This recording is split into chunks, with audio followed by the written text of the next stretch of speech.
I was 77 years old when it happened. It was a cold morning, and I was standing in my kitchen making tea.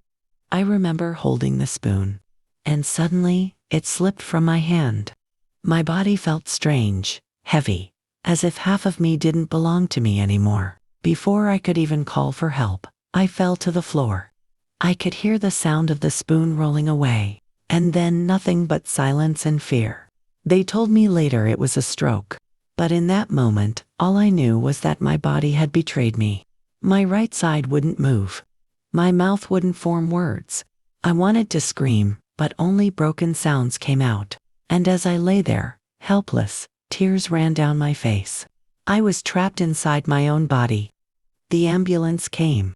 Strangers lifted me, rushed me through hospital doors, voices shouting medical terms I didn't understand. The lights above me blurred as they wheeled me down the hallway. My heart was pounding. All I could think was, where is my daughter? Will she come?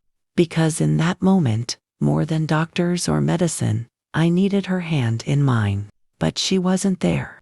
The first day, she didn't show. The second day, she called, but her voice was distant, hurried. She said she was busy. She couldn't leave her work. I told myself, it's okay. She come tomorrow. But tomorrow never came.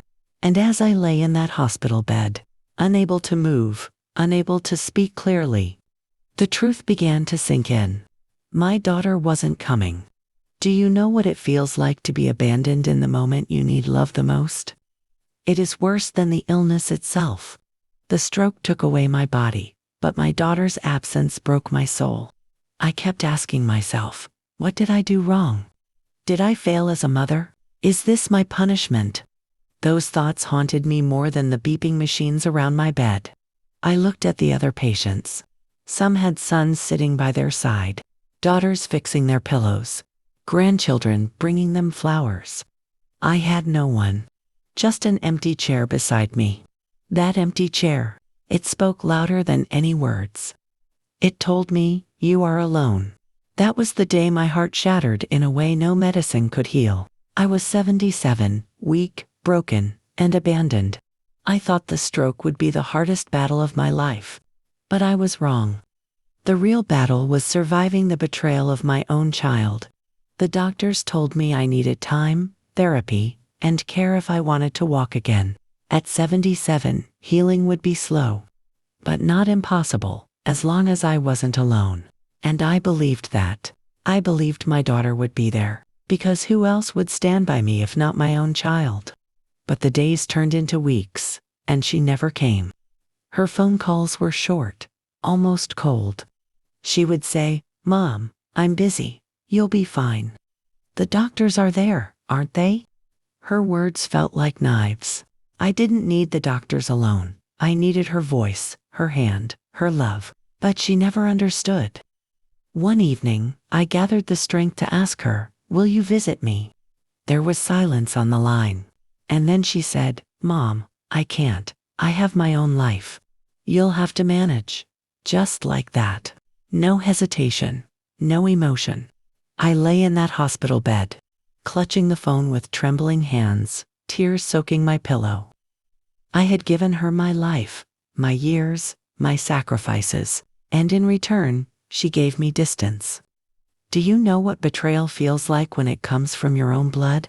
It's a pain that medicine cannot cure. Every excuse she made, I'm busy. I'll come later. Maybe next week, was another wound on my heart. I realized then that my illness wasn't the only thing I was fighting. I was fighting the reality that the child I raised had left me behind. The nurses noticed my silence. One of them asked me, do you have anyone to visit you, dear? I forced a smile and said, yes, my daughter will come. But deep inside, I knew I was lying to her, and to myself. That night, I wept quietly, so the nurses wouldn't hear. My body was weak, my spirit weaker. I remembered all the nights I stayed awake when she was sick as a child. I remembered how I worked 2 jobs to pay for her education. I remembered skipping meals so she would never sleep hungry. And now, when I needed her most, she turned away. That thought broke me more than the stroke itself. My friends, When family abandons you at your weakest, it doesn't just hurt, it destroys a piece of your soul. A disease attacks the body, but betrayal attacks the heart. And sometimes, the wounds of the heart take longer to heal than any stroke or sickness. I thought my daughter would be my strength. Instead, her absence became my heaviest burden. That was when I realized I wasn't just recovering from a stroke. I was recovering from heartbreak. Nights in the hospital were the hardest. The halls were quiet, except for the sound of machines beeping and nurses walking softly past my door. I would lie awake, staring at the ceiling, asking myself the same question over and over. Why did my daughter leave me? I could handle the pain in my body, but not the emptiness in my heart.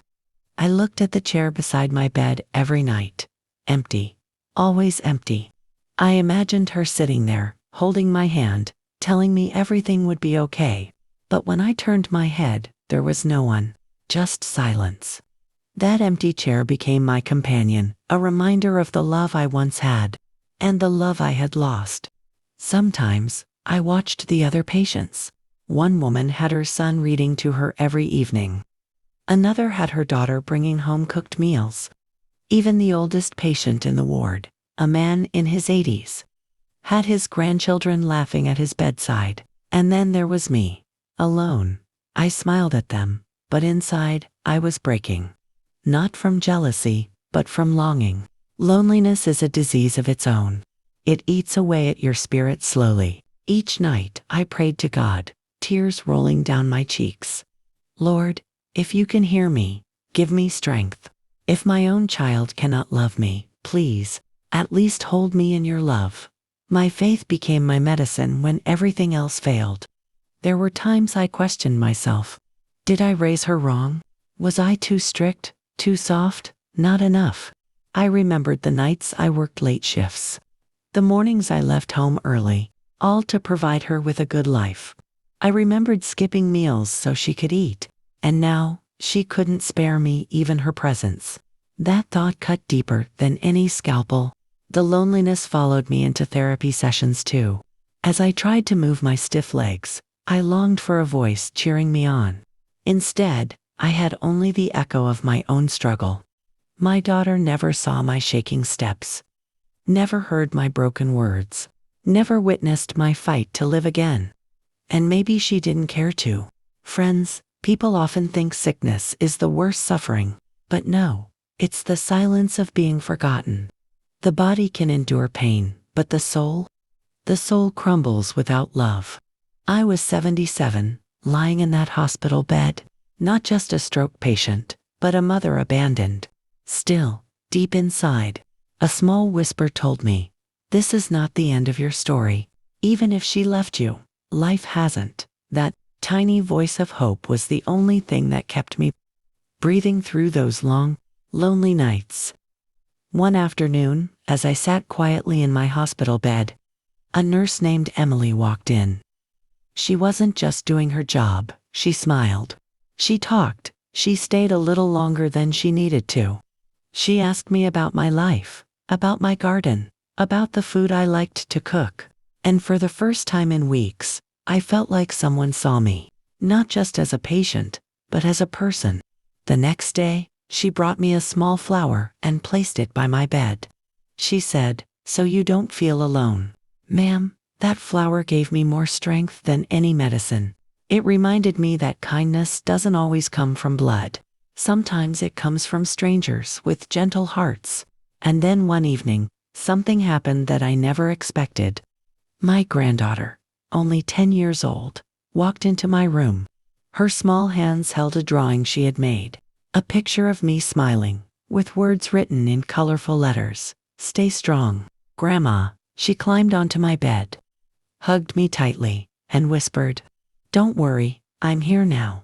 My tears flowed freely. Not from sadness, but from relief. That little girl sat by my side, taped her drawing on the wall, and said, "Every time you feel weak, look at this." And I did. Every single day. When I felt like giving up, her love pulled me back. My daughter had turned away, but her child had brought me back to life. Soon, others joined in. A neighbor dropped off homemade soup when I was discharged home. The mailman left a note that said, "You are strong. Keep fighting."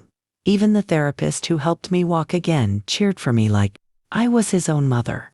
These people weren't my family by blood, but they became my family by heart. You see, life has a way of surprising you. When the ones you expect love from leave you empty, God sends new people to fill that space. They may not share your name, but they share their hearts. And sometimes, that is enough. With their help, I started to heal. Step by shaky step, I walked again. Word by broken word, I spoke again. And each time I wanted to quit, I remembered that little drawing taped on my wall, "Stay strong, Grandma." Those words became my battle cry. My dear friends, let me tell you this, love doesn't always come from where you expect it. Sometimes, it comes from where you least imagine. Don't close your eyes to kindness, even if it comes from a stranger. Because in my darkest hours, it wasn't my daughter who saved me. It was the love of others, unexpected, yet real. The day finally came when the doctor walked into my room with a smile. He looked at me and said, "You've made incredible progress. At your age, recovery is rare. But you've done it." I couldn't stop the tears. They weren't just tears of survival, they were tears of pride.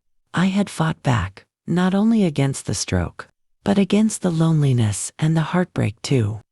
I walked slowly through the hospital hallway, each step trembling but full of courage. Nurses clapped, my therapist cheered, and my little granddaughter ran into my arms. I wasn't fully healed, my right hand still shook. My words still came slowly, but my spirit was stronger than ever. I had survived. Did my daughter come back? No. Even after hearing I was getting better, she never showed up. And that hurt, yes. But I realized something. Survival is not about who stands with you. It is about who you choose to be when you are left alone. I chose to fight. I chose to live. And that was enough. Now, when I sit in my garden at sunrise, I don't think of my daughter's absence. I think of the love I did receive, the nurse who brought me a flower, the neighbor who brought me soup, the granddaughter who taped drawings on my wall. Their kindness became my medicine. Their love became my healing. My friends, let me tell you this. Blood may betray you, but love never does. Sometimes, the family you expect will not be there. But God sends others, strangers, friends, even children, to remind you that you are not forgotten.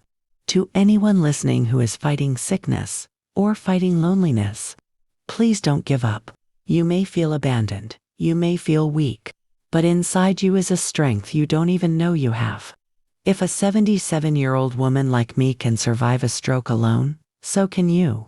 You are stronger than you think. Life will test you. People may fail you. But your spirit, your faith, your will to keep going, that is what will save you. Don't measure your life by who walked away. Measure it by the courage you found when they did. I survived a stroke. My daughter may have left me. But I am still here, still breathing, still living. And if I can find hope in the darkest night, so can you.